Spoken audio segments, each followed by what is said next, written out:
Now, students, your next topic is physical adsorption, or you can say physisorption, and chemical adsorption, or you can say chemisorption.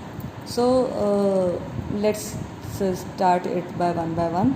So, basically, students, if the accumulation of gas on the surface of a solid occurs on account of weak van der Waals forces, okay, so basically physical adsorption is due to the weak van der Waals forces, okay. So weak van der Waals forces are involved in physical adsorption. So when the adsorption process takes place through weak van der Waals forces, then in that case it is called as physical adsorption, okay. And your chemical adsorption is formed due to the chemical bonds, okay. So basically chemical bonds are involved in chemical adsorption, or you can say chemisorption. Students, also very high amount of energy is involved in chemisorption. So that is why it is also referred to as activated adsorption, okay, because very much energy is required, or you can say involved in case of chemisorption. So that is why it is called as activated adsorption also, okay. So let's start study about the characteristic of each one of them. First, let's study about the physical adsorption. The main characteristic of physical adsorption is lack of specificity.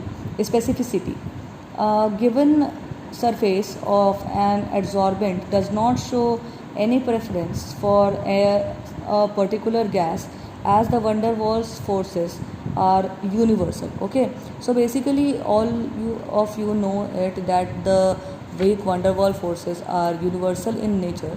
That is why physical adsorption lacks a specificity, okay. So basically physical adsorption can take place through any kind of gas, so that is why it lacks a specificity, okay. Next is your it depends on the nature of the adsorbate. I told you in the earlier video that adsorbate are those substances which gets adsorbed on the other substance, okay. So that is known as adsorbate. So basically, as we are studying about the adsorption of the gases, so the amount of gas adsorbed by a solid or depends this amount of gas adsorbed depends on the nature of the gas. In general, easily liquefiable gases are readily adsorbed as the van der Waals forces are stronger near the critical temperature. So thus 1 gram of activated charcoal adsorbs more sulfur dioxide than methane, which is still more than 4.5 ml of dihydrogen, okay. So basically amount of gas adsorbed by a solid depends on the nature of the gas, okay. So next one is your reversible nature. You know that reversible process is that process which takes place in both the directions, means the reactants which form the reactants which react to form a product can have the reactants back by breaking of the product, okay. So products can break in a reaction and form the reactants, which means that the reactions which take place in both the direction, that is the forward direction and the backward direction, are known as the reversible reactions. So physical adsorption is also reversible in nature, okay. So it means that the substances which get adsorbed on other substance can be have back, means we can remove it from the surface at which it is adsorbed, okay. So the substances which are adsorbed on any surface can be removed from there, okay. So that is why it is reversible in nature. Next is your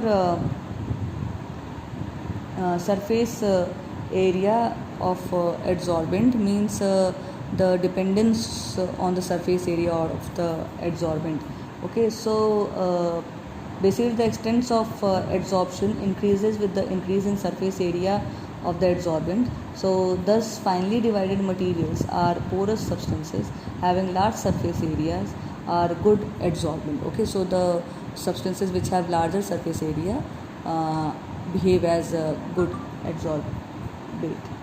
Okay. Next is your chemical adsorption or chemisorption. So chemisorption is of high specificity. Okay, so these are highly specific in nature. If there is some possibility of chemical bonding between adsorbate and adsorbent, then only they form then only the process of chemisorption takes place. Next, also it is irreversible in nature. A chemisorption process involves compound formation. It is usually irreversible in nature. Chemisorption is also an exothermic process, but the process is very slow at low temperatures on account of high energy of activation. Like most chemical changes, adsorption often increases with the rise in temperature. Physisorption of a gas adsorbed at low temperature may change into chemisorption at high temperature. Okay, so basically high pressure is also favorable for chemisorption. Okay, so in chemisorption not only the high temperature but high pressure is also favorable, and it is irreversible in nature. Next, like physical adsorption, chemisorption also increases with the increase in surface area of the adsorbent. Okay, so these are the basic characteristics of physical adsorption and chemical adsorption, or you can say physisorption and chemisorption.